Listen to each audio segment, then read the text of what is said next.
네, 시간 우리 함께 기도하겠습니다. 오늘 기도할 제목은 우리 이웃과 성숙한 관계를 맺게 해달라고 기도했으면 좋겠습니다. 우리가 그분들과 좋은 관계를 맺을 때 우리가 또 좋은 타이밍에 그들에게 복음도 전할 수 있게 될 것입니다.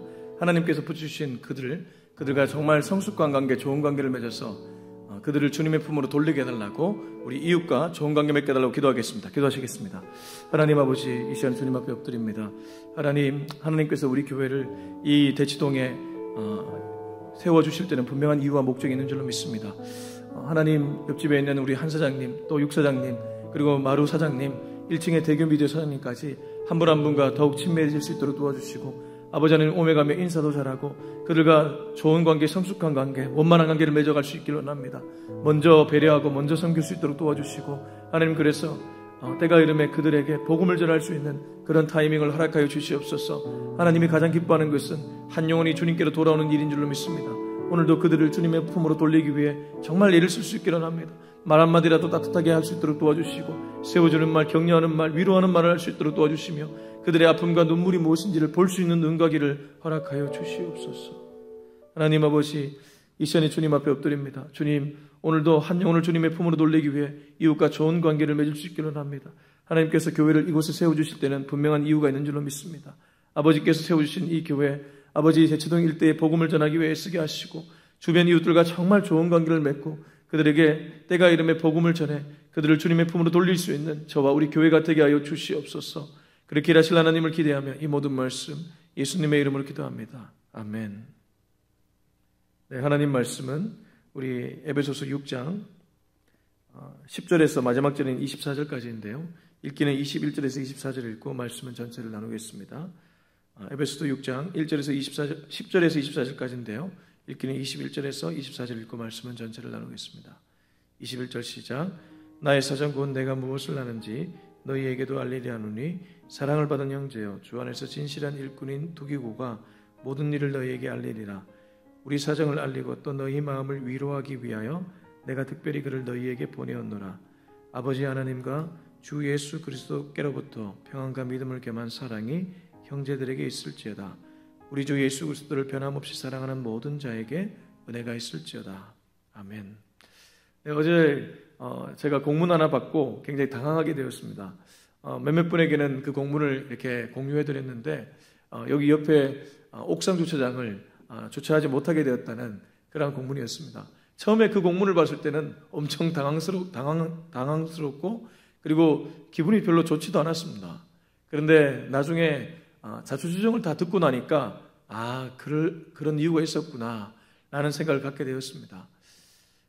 때로 우리에게 다가오는 이 사건들을 보면서 그 사건만을 딱 보면 화가 나거나 불쾌할 수 있습니다. 그러나 배후에 어떤 생각을 갖고 하는지를 알게 되면 화가 나거나 불쾌한 것이 아니라 오히려 전화위복이 될 수 있다는 것이죠. 교회는 이제 당분간 옥상 주차장은 방수하기 위해 비워두고 골프 연습장 주차장을 주차하게 되었습니다. 생각해보면 골프 연습장 주차장이 훨씬 넓으니까 얼마나 좋은 일인지 모릅니다. 인간들은 이렇게 자기 눈앞에 있는 이익을 생각하다가 오히려 일을 그르칠 때가 많은 것이죠. 오늘 말씀 10절 한번 읽겠습니다. 10절 시작. 끝으로 너희가 주 안에서와 그의 힘의 능력으로 강건하여지고. 바울은 에베소 교회의 편지를 이제 마무리하면서 주 안에서 그 힘의 능력으로 강건하여지고 이런 표현을 쓰고 있습니다.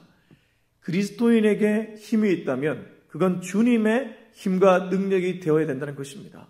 제가 앞서 얘기했던 그 작은 사건, 제가 만약 섣불리 판단하고 정죄했다면 저는 사단이 기뻐하는 일을 했을 것입니다. 그러나 그 일 배후에 또 그 일을 계획한 또 좋은 의도가 있다는 것을 알게 되었을 때는 이게 오히려 좋은 일이 될 수 있겠구나. 우리 생각이 주님께 사로잡혀 있으면 주님의 일로 나가게 되지만 우리 생각이 사단에게 붙잡혀 있으면 사단의 종로로 탈 수 있다는 것. 아주 작은 일도 그러할진데 큰 일은 오죽하겠습니까? 바울은 앞서 에베소 교인들이 부부가 좋은 관계를 맺기를 원했고 부모 자식 간에 또 종과 상정 간에 그리고 교회 공동체끼리 좋은 관계를 맺기 원했습니다. 그런데 그렇게 좋은 관계를 맺는 데에 방해 세력이 있죠. 11절에서 13절을 보면 바로 공중권세 잡은 악한 영입니다. 그 악한 영과 상대하려면 우리 그리스도인에게 뭐가 있어야 되겠습니까? 10절, 너희가 주 안에서와 그 힘의 능력으로 강건해져야 된다. 세상에 말하는 힘과 능력이 아니라 주님 안에서의 주님의 힘과 능력으로 강해져야 된다는 것입니다. 그 힘이 사단 마귀와 싸울 때 가장 위력을 발휘하기 하기 때문입니다. 그러면 이 주님의 힘과 능력은 무엇일까요? 우리 11절에서 13절입니다. 시작. 마귀의 관계를 능히 대적하기 위하여 하나님의 전신갑주를 입어라. 우리의 씨름은 혈과 육을 상대하는 것이 아니요 통치자들과 권세들과 이 어둠의 세상 주관자들과 하늘에 있는 악의 영들을 상대함이라. 그러므로 하나님의 전신갑주를 취하라. 이는 악한 날에 너희가 능히 대적하고 모든 일을 행한 후에 서기 위함이라. 우선 여기서 주의 힘과 능력을 11절에서 13절은 전신갑주라고 표현합니다. 11절에 하나님의 전신갑주, 13절에 하나님의 전신갑주. 우리가 교회를 다니면서 설교 시간에 자주 듣는 말이기도 합니다. 하나님의 전신갑주를 입어야 된다. 하나님의 전신갑주를 취해야 된다. 근데 이 전신갑주가 주의 힘과 능력인 것은 알겠는데 좀 더 우리가 주목해야 될 말씀은 12절에 있습니다. 12절에 보시면 우리의 씨름은 혈과 육을 상대하는 것이 아니요. 우리가 관계를 맺어가고 공동체 안에서 또 가족 안에서 또 교회 이웃들과 이렇게 관계를 맺어갈 때에 자칫하면 혈과 육과 싸울 때가 간혹 있지 않습니까? 이게 무슨 말이냐 하면 부부끼리도 서로 의견이 안 맞아서 다투다 보면 나도 모르게 아내나 남편을 내 마음으로 판단할 수 있습니다. 부부도 그러하고 부모 자식 간에도 그러하다면 이웃과는 오죽하겠습니까? 근데 그때 우리가 떠올려야 될 말씀은 바로 12절. 우리의 씨름은 혈과 육을 상대하는 것이 아니다. 우리 그리스도인은 이 생각을 늘 가져야 된다는 것입니다. 혈과 육을 상대하는 것이 아니라 오히려 배후에 있는 영과의 싸움이라는 것입니다. 그렇기 때문에 그 악한 사단 마귀와 싸우려면 하나님의 전신갑주를 입어야 됩니다. 내 힘으로는 사단을 이길 수 없기 때문입니다. 첫 번째 사람이었던 아담과 하와, 하나님이 만드신 그 아름다운 걸작품이 뱀의 유혹, 곧 사단의 유혹을 받아서 넘어지지 않았습니까? 하나님의 전신갑주를 잊지 않으면 지금도 동일합니다. 우리를 넘어뜨리는 것들이 얼마나 많이 있습니까? 자칫하면 감정적으로 싸웠다가 일을 그르칠 때도 많이 있고 사람을 나도 모르게 판단하고 정죄해서 그 사람과 원수처럼 지낼 때도 있고 우리가 싸우는 대상은 언제나 혈과 육이 아니고 악한 영이라는 사실을 잊지 않는 저와 여러분이 되었으면 좋겠습니다. 그러면 구체적으로 하나님의 전신갑주는 무엇인가?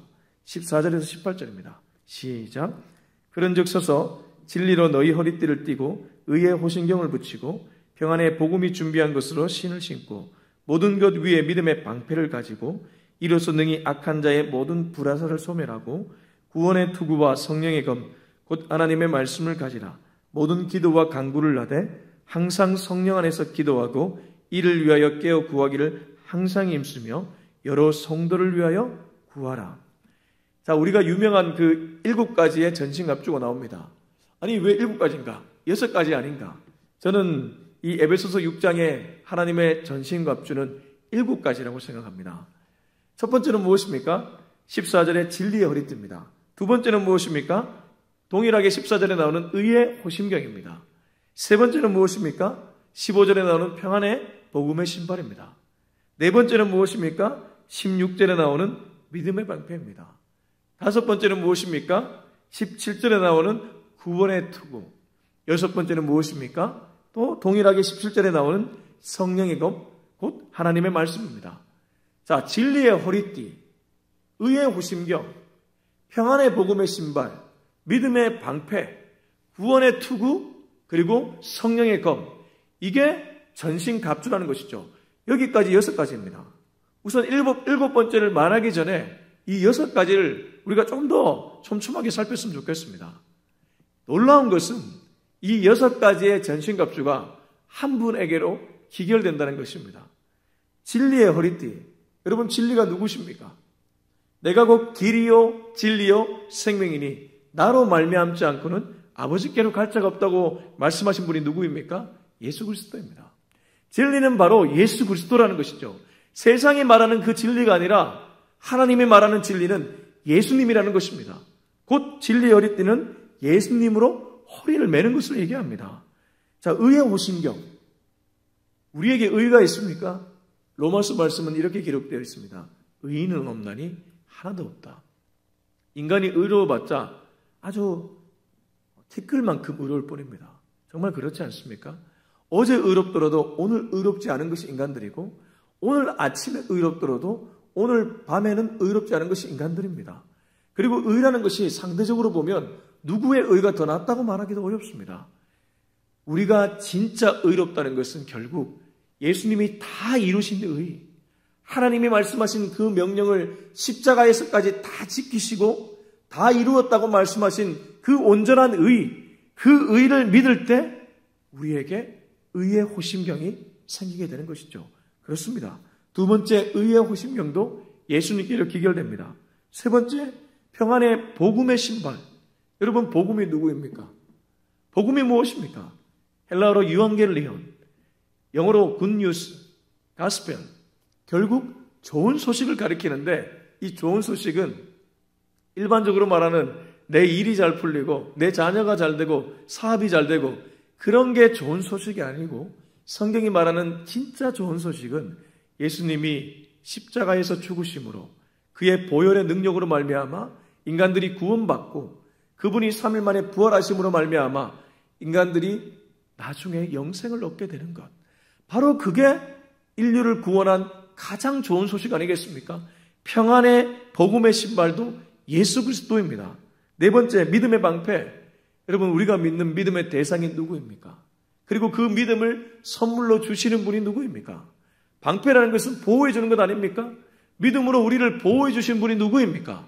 예수 그리스도입니다. 구원의 투구는 말할 것 없습니다. 우리에게 구원을 주시는 분, 예수 그리스도. 그리고 마지막, 성령의 검, 하나님의 말씀. 천지를 창조할 때 하나님이 말씀으로 창조하셨습니다. 그리고 그 말씀이 육신이 되어 이 땅에 오신 분이 누구입니까? 예수 그리스도입니다. 그럼 어떻습니까? 이 6가지는 모두 예수님을 가리키는 것이죠. 그래서 하나님의 전신갑주는 곧 예수로 옷 입는 것을 얘기합니다. 우리가 악한 영과의 싸움에서 이기려면 매일 예수님으로 옷 입어야 된다는 것입니다. 예수로 충만할 때 그 사람이 악한 영과 싸움에서 이길 수 있는 사람이고, 예수로 충만한 교회가 이 시대의 진짜 교회라는 것입니다. 여러분, 제가 지난 주일에 예배가 다 끝나고 우리 가족들과 함께 이 근처에서 식사를 했습니다. 근데 그 식사를 하다가 눈살을 찌푸리지 않을 수 없게 되었습니다. 왜냐하면 식당에 정말 3, 4, 5에 모여 이 밥들을 먹는데요, 아무리 봐도 교회에서 나온 교인들입니다. 아니나 다를까 전부 다 식사 기도를 하고 소그룹 교제들을 하더라고요. 근데 제가 왜 눈살을 찌푸리게 되었냐 하면, 거기 테이블에서 얘기하는데 하나같이 우리 예수님이란 말은 하나도 나오지 않고 모두 우리 목사님, 우리 목사님. 목사를 좋아해서 우리 목사님 얘기할 수는 있습니다. 근데 소그룹에서 성경 가지고 나눔을 하는데도 우리 목사님이 이랬다, 우리 목사님이 이렇게 말씀하셨다. 여러분, 목사를 좋아할 수 있지만 진짜 좋아해야 될 분은 오직 예수님 한 분인 줄로 믿습니다. 목사가 결국 누구입니까? 인간입니다. 진짜 교회는 어떤 교회가 진짜 교회입니까? 소그룹이든 대그룹이든 예수님을 사모하는 사람들이 모인 곳이 바로 진짜 교회인 줄로 믿습니다. 우리가 크든 작든 모이는 곳에서 끊임없이 말을 해야 되는 분은 예수님이라는 것이죠. 정말 예수님을 사랑하고 있는지, 아니면 예수님을 전하는 목사를 사랑해서 그 교회에 있는지를 잘 살펴야 된다는 것입니다. 세상에 아무리 크고 화려해도 그냥 그 화려한 교회에 치여 있다면 그건 진짜 교회가 아닙니다. 오늘 우리가 악한 영들과의 싸움에서 이기려면 우리 모두가 예수로 충만해져야 되고 예수로 옷 입어야 될 것입니다. 세상 보기에 초라해 보여도 정말 예수님을 사랑하는 사람들이 두세 사람 모여있다면 그곳이 진짜 교회인 줄로 믿습니다. 그러나 그게 아니라 화려하고 사람들이 많이 운집해 있지만 예수님을 사랑하는 것이 아니라 어떤 목회자를 사랑하거나 그 교회에 어떤 사람을 사랑해서 거기 모여있다면 그건 교회가 아닐 수 있다는 것, 여러분, 우리는 잊지 말아야 될 것입니다. 자, 19절에서 20절, 19절에서 20절 말씀 읽기 전에 7번째를 말하지 않았습니다. 하나님의 전신갑주에서 7번째, 18절입니다. 우리 같이 한번 읽어볼까요? 모든 기도와 간구를 하되 항상 성령 안에서 기도하고 이를 위하여 깨어 구하기를 항상 있으며 여러 성도를 위하여 구하라. 마지막 7번째는 바로 기도입니다. 이 6가지, 진리의 어리띠, 의의 오심경, 평안의 복음의 신발, 믿음의 방패, 그리고 구원의 투구, 성령의 검, 이 모든 것들을 가는 통로, 가는 불쏘시개가 기도에 있다는 것입니다. 우리가 어떻게 예수로 충만해질 수 있습니까? 우리가 기도의 자리에서, 기도에 무릎을 꿇고 기도의 자리를 사수할 때 우리는 예수로 충만해지게 될 것입니다. 여러분, 바쁜 일상을 살다 보면 예수님 생각보다 세상 생각으로 가득 찰 때가 더 많이 있지 않습니까? 어떻게 하면 저거를 내 뜻대로 내가 원하는 목표지까지 끌고 갈 수 있을까? 그런 생각으로 가득 찰 때가 있지 않습니까? 그러다 보면 우리는 사탄이 기뻐하는 일을 하게 될 줄도 모릅니다. 그렇기 때문에 바쁠수록 기도의 자리를 더 찾아야 됩니다. 앤드류 모레이가 그랬나요? 바쁘기 때문에 기도합니다. 정말 그렇습니다. 바쁘기 때문에 그 바쁜 일 속에서 세상의 노예, 사단의 노예가 되지 않으려면 우리가 더욱 기도의 자리를 사모해야 된다는 것이죠. 여러분, 기도할 때 우리는 주님과 교제하게 됩니다. 기도할 때 하늘 문이 열리게 됩니다. 기도할 때 주님의 음성을 듣게 됩니다. 기도하면서 내 마음이 주님 마음으로 가게 됩니다. 그게 바로 예수로 충만해지고 오늘 여기 말하고 있는 하나님의 전신갑주를 입게 되는 유일한 길인 줄 믿습니다. 꼭 하루에 기도의 시간과 기도의 장소를 확보할 수 있는 저와 여러분이 되었으면 좋겠습니다. 19절에서 20절입니다. 시작. 또 나를 위하여 구할 것은 내게 말씀을 주사 나로 입을 열어 복음의 비밀을 담대히 알리게 하옵소서 할 것이니 이 일을 위하여 내가 쇠사슬에 매인 사신이 된 것은 나로 이 일에 당연히 할 말을 담대히 하게 하려 하심이라. 바울 본인을 위해 기도 부탁을 에베소 교인들에게 하고 있습니다. 이른바 목회자가 성도님들께 기도 부탁을 하고 있는 것이죠. 근데 대부분 교회에서 장로님들이나 권사님들, 대표 기도를 하시는 분들이 목사님을 위해 기도할 때 목사님의 성령 충만을 위해 기도하고 가정을 위해 기도하고 또 심지어 자녀들과 사모님을 위해 기도하고 목사님의 건강을 위해 기도할 때가 많이 있습니다. 근데 오늘 바울이 에베소 교인에게 기도 부탁한 것은 그러한 내용이 아니었습니다. 19절 보시면 나를 위하여 구할 것은 내게 말씀을 주사 나로 입을 열어 복음의 비밀을 담대히 알리게 하옵소서. 결국 바울의 말씀 충만을 놓고 기도해달라고, 본인의 말씀 충만을 놓고 기도해달라고 성도들에게 부탁했다는 것입니다. 여러분, 정말 이 기도가 목회자를 위해 해줘야 될 기도의 내용입니다. 우리 성도님들이 각 교회의 목사를 위해 기도해야 된다면 이 기도를 해줘야 된다는 것이죠. 말씀 충만케 하여 주옵소서. 건강도 중요합니다. 가족도 중요합니다. 그러나 목회자가 부름받은 사명은 하나님의 말씀을 성도들에게 또 믿지 않는 자들에게 전하는 것인 줄로 믿습니다. 그러려면 그 목사가 말씀에 깨어 있어야 됩니다. 20절, 이 일을 위하여 내가 쇠사슬에 매인 사신이 된 것은, 내가 이렇게 감옥에 갇히게 된 것은 결국 나로 이 일에 당연히 할 말을 담대하게 하게 하려 하십니다. 복음을 전하는 이 사명이 바울에게는 너무나 중요했다는 것입니다. 그래서 목회자를 위해 기도할 때는 저 목사님이 말씀 충만, 복음 충만케 하여 주시옵소서. 다른 것에 신경 쓰지 않고 다른 것에 마음을 뺏기지 않고 오직 말씀에 집중하며 복음에 집중하는 목회자가 되게 하여 주시옵소서. 그렇게 기도할 때 바울 본인도 건강해지고 에베소 교회, 바울이 목양하는 모든 교회들이 건강하게 될 것을 바울은 알았던 것입니다. 자, 우리 21절에서 24절 읽고 마무리하겠습니다. 시작. 나의 사정 곧 내가 무엇을 하는지 너희에게도 알리려 하노니 사랑을 받은 형제요 주 안에서 신실한 일꾼인 두기고가 모든 일을 너희에게 알리리라. 우리 사정을 알리고 또 너희 마음을 위로하기 위하여 내가 특별히 그를 너희에게 보내었노라. 아버지 하나님과 주 예수 그리스도께로부터 평안과 믿음을 겸한 사랑이 형제들에게 있을지어다. 우리 주 예수 그리스도를 변함없이 사랑하는 모든 자에게 은혜가 있을지어다. 마지막으로 바울은 교회를 세우는 실제적이고 구체적인 모습을 보여줍니다. 에베소서는 교회론의 서신이라고 알려져 있죠.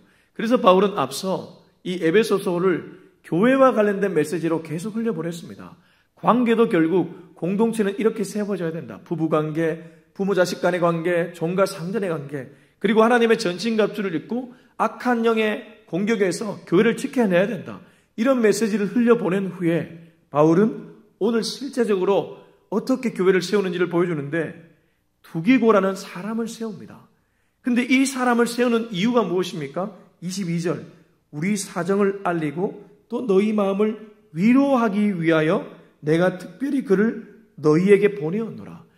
두기고라는 사람을 세울 뿐만 아니라 이 사람을 세워서 교회를 위로하고 있습니다. 본인도 자기의 사정을 에베소 교회에 보내고 그리고 이 두기고란 인물을 통해서 에베소 교회를 위로하고 있다는 것이죠. 교회는 어떤 곳이 되어야 됩니까? 사람을 세우는 곳이 되어야 될 줄로 믿습니다. 바울이 두기고를 세워서 함께 동력하며 교회 파송해서 일을 했던 것처럼 자꾸 사람을 세워서 또 누군가를 세워서 그를 파송해서 일을 하는 곳인 줄로 믿습니다. 동시에 교인들을 위로하는 것이 교회라는 것입니다. 위로의 밑바탕이 뭐가 있습니까? 바울은 23절과 24절에서 이렇게 얘기합니다. 아버지 하나님과 주 예수 그리스도께로부터 평안과 믿음을 겸한 사랑이 형제들에게 있을지어다. 우리 주 예수 그리스도를 변함없이 사랑하는 모든 자에게 은혜가 있을지어다.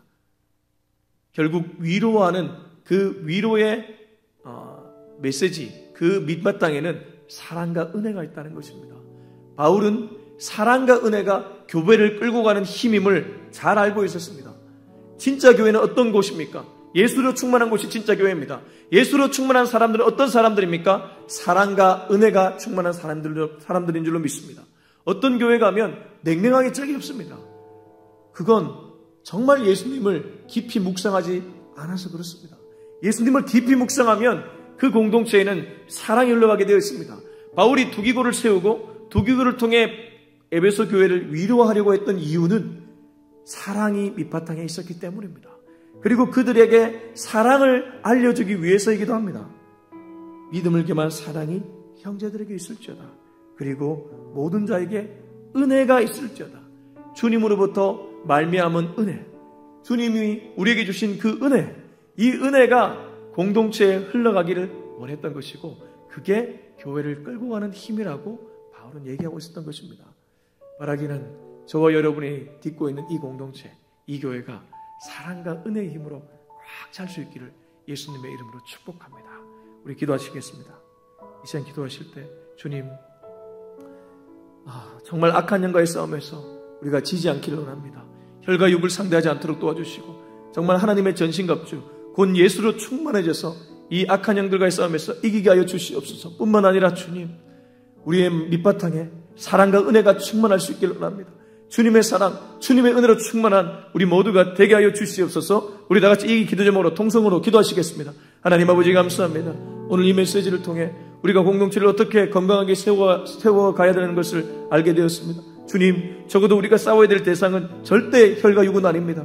주님, 우리가 이웃과 싸울 때, 아버지 부득이하게 다투게 될 때 절대 그들을 보며 비판이나 정죄를 함부로 하지 않도록 도와주시고 오히려 배후에 있는 악한 영을 볼 수 있는 눈을 허락하여 주시옵소서. 그들과의 싸움에서 이기려면 하나님의 전신갑주 예수로 충만해져야 될 것입니다. 오늘도 예수로 옷 입는 우리가 되게 하여 주시옵소서. 예수님의 사랑과 은혜가 우리 마음속에 흘러넘치게 하여 주시옵소서. 그 흘러넘친 사랑이 누군가에게 흘러가서 그들 또한 예수로 충만해지게 하여 주시옵소서. 주님, 이제는 우리 주 예수 그리스도 내와 하나님의 다음 없는 사랑과 성령의 위로교통 충만하심이 오늘도 예수로 충만해 예수의 사랑으로 공동체와 내 옆에 있는 이웃을 섬기기로 다짐하는 우리 모두의 머리 위에 지금부터 영원토록 함께하기를 간절히 축원하옵나이다.